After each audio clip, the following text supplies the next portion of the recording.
आज हम सीटेट के पर्यावरण अध्ययन संबंधी प्रश्नों को आप लोगों के साथ साझा करेंगे।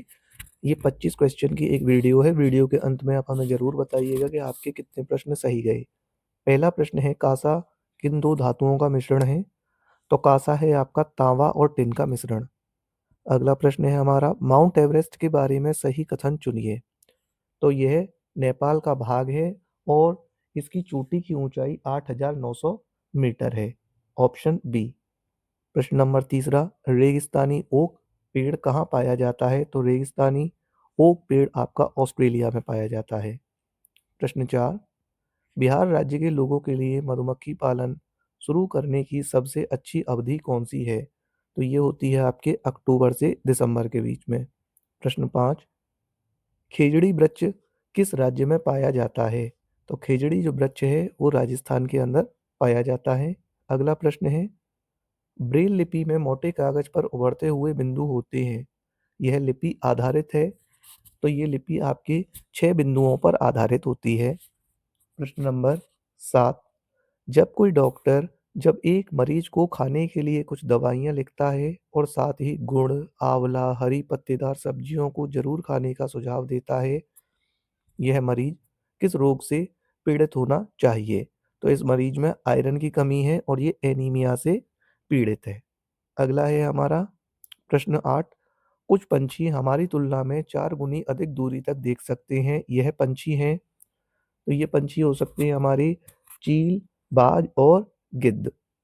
अगला है हमारा प्रश्न, निम्नलिखित पंछियों में से कौन काफी हद तक अपनी गर्दन को पीछे तक घुमा सकता है? तो ये घुमा सकता है उल्लू। अगला प्रश्न है, निम्न में से किन राज्यों में टेपीओका और नारियल के पेड़ों को लोग अपने घर के आंगन में ही उगाते हैं? तो ये उगाते हैं केरल के अंदर। अगला प्रश्न है हमारा, किन राज्यों में घर धरती से लगभग 10 से 12 फीट ऊंचे मजबूत बांस के खंभों पर बनाए जाते हैं? तो ये बनाए जाते हैं आपके असम के अंदर।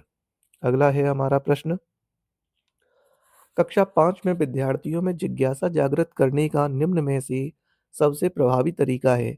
तो सबसे प्रभावी तरीका है गहन जांच परख और कल्पनाप्रक प्रश्न पूछना। प्रश्न नंबर 13, कौन सी बीमारी दूषित जल पीने से फैलती है? तो ये फैलती है आपकी टाइफाइड। अगला प्रश्न है प्रश्न 14, निम्न में से कौन सा रसायन आम पकाने में प्रयोग होता है? तो आम पकाने में प्रयोग होता है कैल्शियम कार्बाइड। ये ऐसे प्रश्न हैं सारे जो कि अ, आपके परीक्षा के अंतर्गत पूछे ही जाते हैं।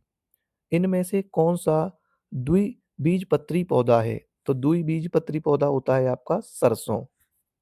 अगला है आपका प्रश्न, पौधों में जल का अधिग्रहण किसके द्वारा होता है? तो पौधों में जल का अधिग्रहण जाइलम के द्वारा होता है। प्रश्न नंबर 17, पर्यावरण अध्ययन में शैक्षणिक भ्रमण का मूल उद्देश्य है? तो इसका सही उत्तर होगा छात्रों के लिए प्रत्यक्ष अनुभव।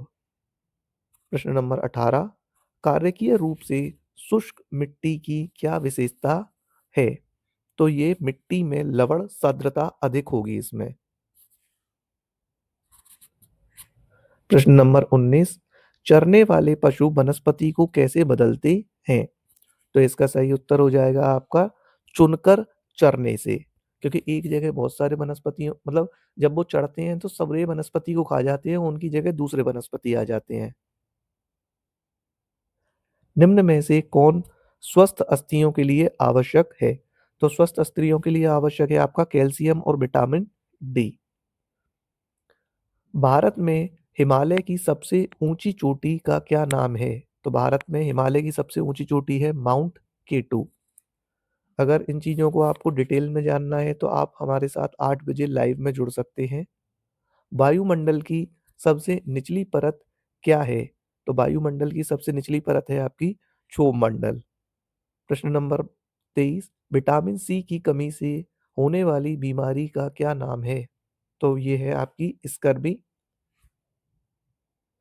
प्रश्न 24, पृथ्वी के वातावरण की किस सतह में ओजोन परत पाई जाती है? तो ये पाई जाती है आपके स्ट्रेटोस्फेयर में। आपका अंतिम है प्रश्न, खाद्य श्रृंखला के परस्पर समूह को क्या कहा जाता है? तो ये कहा जाता है आपका खाद्य जाल। हम 8 बजे रोज़ अपना लाइव सेशन लेते हैं, अगर आप इंटरेस्टेड हैं तो हमसे जुड़ सकते हैं।